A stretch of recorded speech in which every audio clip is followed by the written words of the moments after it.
బానును ఎలా ఉండారు? బాగుండారా? అరబ్బీలో మాట్లాడుకుందామా? అతని బోస అతని బోస అంటే ముద్దు అడుగుతుంది, సరేనా? అతని బోస అంటే ముద్దు అన్నమాట. అతని బోస లా మూ మిన్ని అనం అనేబి మిన్ని అంటే ఏడొద్దు, నాకు ఏడ కావాలి ముద్దు అని అడుగుతుంది. అదా ఓకే. కమాన్ అంటే ఇంకోసారి కమాన్ అంటే ఇంకోసారి.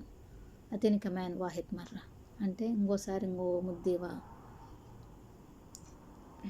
అతని కమాన్ బూసా అని అంటే ఇంకోసారి మనము ఎక్కువ ముద్దు పెట్టుకున్నప్పుడు ఇంకోసారి ఇంకోసారి ముద్దివా అని అడుగుతాం కదా, అలానే అతని బూస కమాన్ అని అంటాం అనమాట ఇక్కడ అరబీలో.